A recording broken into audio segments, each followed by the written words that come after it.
안녕하세요. 오늘도 복된 날입니다. 오늘은 창세기 41장 37절에서 57절 말씀을 살펴보겠습니다. 세상의 많은 사람들은 자주 시간이 낭비됐다고 느낍니다. 그러나 나의 존재를 알고 나를 잊지 않는 분이 계시다는 사실을 아는 사람은 그분이 단 한순간도 우리를 놓친 적이 없으며 가장 완전한 순간에 우리를 빛으로 이끌어낼 것을 믿으며 삽니다. 이걸 아는 사람과 그렇지 않은 사람의 차이는 큽니다. 오늘 그 자리로 나아가고자 합니다. 요셉은 애굽 왕 바로의 꿈을 해석합니다. 그리고 정책과 시스템까지 제안합니다. 감옥에 있던 히브리 종의 말을 들은 바로와 그의 신하들은 어떻게 반응합니까? 이 말을 좋게 여깁니다. 37절에서 40절입니다. 바로와 그의 모든 신하가 이 일을 좋게 여긴지라. 바로가 그의 신하들에게 이르되 이와 같이 하나님의 영에 감동된 사람을 우리가 어찌 찾을 수 있으리요 하고 요셉에게 이르되 하나님이 이 모든 것을 네게 보이셨으니 너와 같이 명철하고 지혜 있는 자가 없도다. 너는 내 집을 다스리라. 내 백성이 다 네 명령에 복종하리니 내가 너보다 높은 것은 내 왕좌뿐이니라. 바로와 신하들은 요셉의 해석을 좋게 여깁니다. 그런데 아무리 해석을 기가 막히게 했다고 하더라도 감옥에서 나온 히브리 종이 하는 말을 좋게 여겼다는 것은 신비입니다. 정말 풍년이 7년쯤은 이어지고 흉년이 시작되는 정도 검증돼야 믿어볼까 할 만한 꿈 해석입니다. 믿을 만한 구석이 하나도 없는 사람의 말을 신과 같은 존재인 왕이 믿고 그 정책을 따르고 행동으로 옮긴다는 것은 아무리 생각해도 이해하기가 어려운 일입니다. 하나님이 하시지 않았다면 일어날 수 없던 일인 거죠. 이렇게 아브라함에게 말씀하신 하늘의 별과 같이 많은 자손을 주실 것이란 하나님의 역사가 이루어져 갑니다. 이어지는 41절에서 45절입니다. 바로가 또 요셉에게 이르되 내가 너를 애굽 온 땅의 총리가 되게 하노라 하고 자기의 인장 반지를 빼어 요셉의 손에 끼우고 그에게 세마포 옷을 입히고 금사슬을 목에 걸고 자기에게 있는 버금 수레에 그를 태우매 무리가 그의 앞에서 소리 지르기를 엎드리라 하더라. 바로가 그에게 애굽 전국을 총리로 다스리게 하였더라. 바로가 요셉에게 이르되 나는 바로라. 애굽 온 땅에서 네 허락이 없이는 수족을 놀릴 자가 없으리라 하고 그가 요셉의 이름을 사브낫 바네아라 하고 또 온의 제사장 보디베라의 딸 아스낫을 그에게 주어 아내로 삼게 하니라. 요셉이 나가 애굽 온 땅을 순찰하니라. 바로는 요셉에게 왕궁과 백성을 다스릴 총리의 권한을 줍니다. 인장 반지로 문서에 왕의 이름으로 도장을 찍는 권한을 위임합니다. 세마포 옷을 입힙니다. 요셉에게 옷은 중요한 상징으로 계속 등장했습니다. 아버지 야곱이 요셉을 사랑해서 입혀준 채색 옷, 보디발의 아내가 요셉에게 누명을 씌울 때도 옷을 증거로 삼았습니다. 이제 요셉은 권한을 인정받는 옷을 입습니다. 그리고 노예의 쇠사슬이 아닌 금사슬을 목에 걸고 왕의 수레에 태웁니다. 이 장면은 이전의 요셉의 꿈과 연결됩니다. 언젠가 형들이 요셉에게 절하기 전에 먼저 애굽 사람들이 요셉 앞에 엎드리는 것입니다. 애굽의 모든 행정과 경제가 요셉의 지휘 아래 들어갑니다. 그리고 바로는 요셉의 이름을 애굽 이름으로 바꿉니다. 그리고 요셉에게 애굽 귀족 가문과 결혼하게 합니다. 온은 태양신 숭배와 관련된 중심지였습니다. 온의 제사장 보디베라의 딸 아스낫을 아내로 줍니다. 이렇게 요셉은 이방 제국의 중심부에 들어갑니다. 그렇지만 요셉은 스스로의 정체성을 잃지 않습니다. 뒤에 나올 두 아들들의 이름을 지을 때 그는 하나님 안에 있는 것을 확인할 수 있습니다. 이어지는 46절에서 49절입니다. 요셉이 애굽 왕 바로 앞에 설 때 30세라. 그가 바로 앞을 떠나 애굽 온 땅을 순찰하니 7해 풍년에 토지 소출이 심히 많은지라. 요셉이 애굽 땅에 있는 그 7년 곡물을 거두어 각 성에 저장하되 각 성읍 주위의 밭의 곡물을 그 성읍 중에 쌓아두매 쌓아둔 곡식이 바다 모래같이 심이 많아 세기를 그쳤으니 그 수가 한이 없음이었더라. 요셉은 17살에 형들에게 팔렸습니다. 이제 30살입니다. 13년의 시간이 흘렀습니다.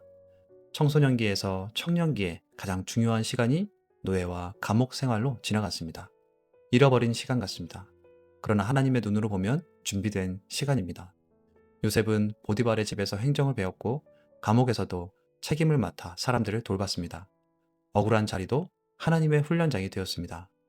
요셉은 총리가 되고 온 땅을 살펴봅니다. 하나님의 말씀대로 풍년이 시작됩니다. 요셉은 중앙 집권적이면서도 지역 기반의 저장 체계를 만듭니다. 이것은 매우 실제적인 정책입니다. 운반 비용을 줄이고 지역별 필요를 대비하고 흉년 때 분배가 가능하게 하는 방식입니다. 요셉의 지혜는 영적이면서도 현실적입니다. 그리고 곡식이 너무 많아서 셀 수 없게 되었습니다. 하나님은 약속의 가문을 살리기 위해 애굽의 곡물 창고를 준비하십니다. 참 놀라운 하나님의 계획입니다. 야곱은 가나안에 있고 기근이 올 줄 모릅니다. 그런데 하나님은 이미 곡식을 쌓고 계십니다. 이어지는 50절에서 52절 말씀입니다. 흉년이 들기 전에 요셉에게 두 아들이 나되 곧 온의 제사장 보디베라의 딸 아스낫이 그에게서 낳은지라.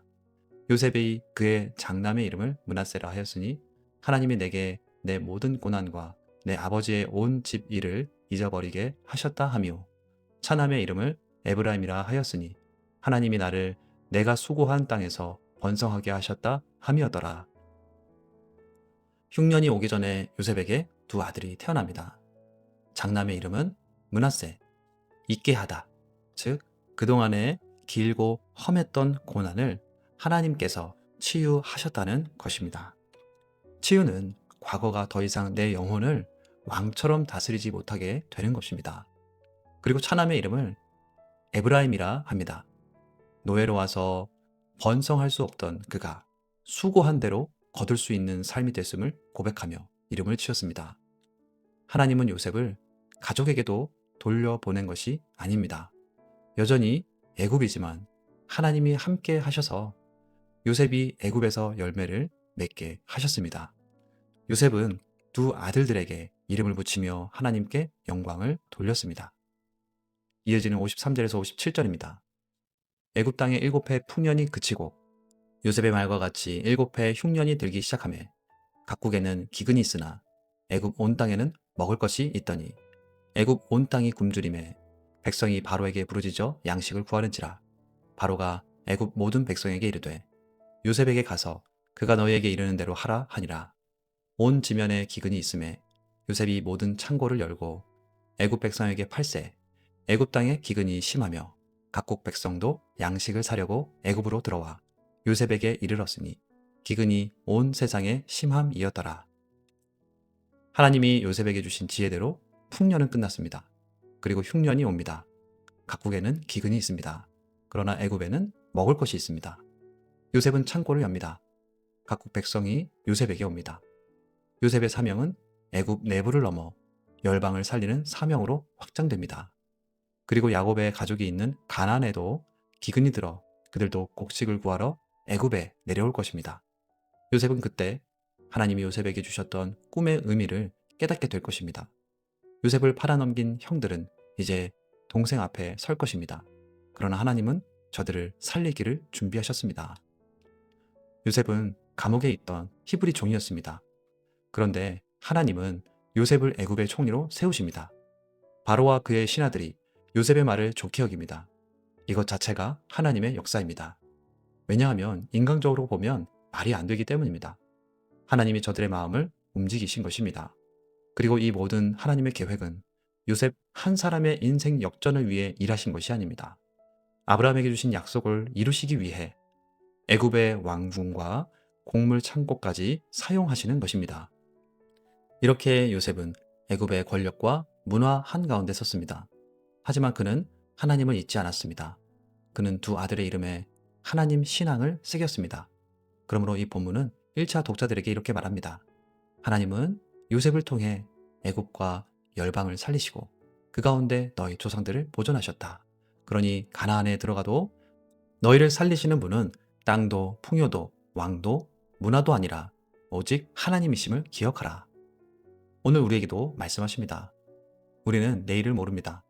앞으로 어떤 일이 벌어질지 알지 못합니다. 그러나 하나님은 아십니다. 준비하십니다. 자기 백성을 잊지 않으십니다.